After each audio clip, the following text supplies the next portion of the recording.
In this video, we are going to solve this question from real analysis. Let f from q to r be defined by this. F कोई function है from q to r, where q is the set of all rationals and r is the set of all reals. तो इस तरह से इस function को define किया गया है. तो हमें कमेंट करना है इस फंक्शन की बाइजेक्टिवनेस के बारे में, दैट क्या ये 1 1 है या ऑन टू है या दोनों है या फिर दोनों नहीं है. तो सर्जेक्टिव का मतलब ऑन टू और इंजेक्टिव का मतलब 1 1 और बाइजेक्टिव मतलब both 1 1 and onto. Okay, so सबसे पहले डेफिनेशन को देख लेते हैं इस फंक्शन की कि 0 को 0 पे मैप कर रहा है और बाकी अगर कोई भी रैशनल नंबर लिया जाता है तो देखो कोई भी रैशनल नंबर अगर हम लेंगे तो उसको हम इस तरह से लिख सकते हैं पी बाई क्यू की फॉर्म में, वेयर पी और क्यू की जीसीडी 1 हो जाए, है ना, लिख सकते हैं. एवरी रैशनल नंबर की डेफिनेशन ही यही है कि you can write it as p by q where p and q belongs to integer and q not equals to 0. Okay, so जब हम किसी भी रैशनल नंबर को इस तरह से लिख लेंगे और एक यूनिक वे में लिखा गया है इसको, क्योंकि देखो क्योंकि हमने जीसीडी 1 ली है बेसिकली 4/2, और अगर 4/2 है तो इसको हम रिड्यूस कर रहे हैं 1/2 पे. Okay, so now it becomes unique. Okay,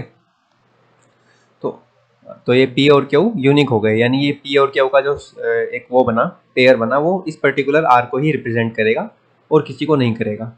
ठीक है, अब इसको देख लेते हैं ये 1 1 है या नहीं. 1 1 का मतलब है कि कोई भी दो अलग अगर एलिमेंट मैं ले रहा हूँ तो वो सेम पर मैप ना करे. अगर दो एलिमेंट सेम ही इमेज पे मैप करेंगे तो इसका मतलब वो 1 1 नहीं रहेगा.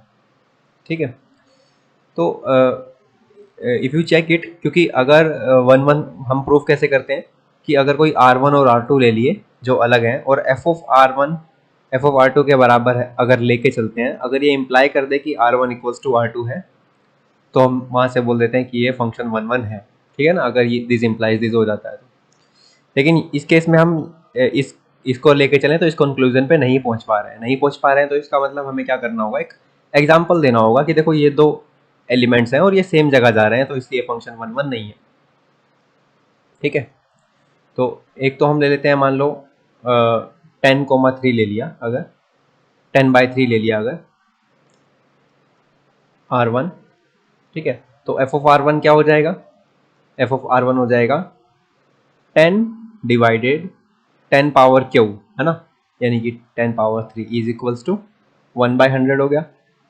अच्छा, R2 को ले लेते हैं 10 पावर 5 डिवाइड बाई 7. देखो इनकी जीसीडी 1 होनी चाहिए थी ना, पी और क्यू की. यहाँ पे देखो इसकी और इसकी जीसीडी 1 है क्योंकि 7 तो प्राइम नंबर है तो इसकी तो जीसीडी हर एक नंबर के साथ 1 ही होगी.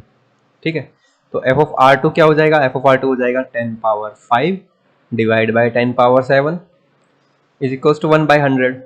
तो देखो ये दोनों एलिमेंट्स जो हैं वो 1/100 पे मैप कर गए, ये भी 1/100 पे मैप कर गए, ये भी 1/100 पे मैप कर गए.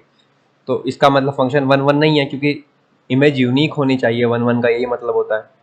ठीक है, तो नोट 1 1 हो गया, नोट इंजेक्टिव हो गया.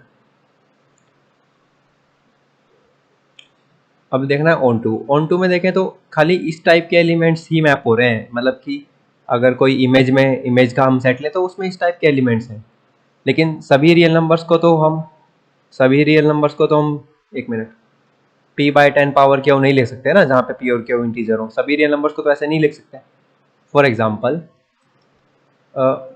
अब ये रियल नंबर्स का सेट है, इसमें पाई भी तो होगा, है ना, क्योंकि पाई एक रियल नंबर है.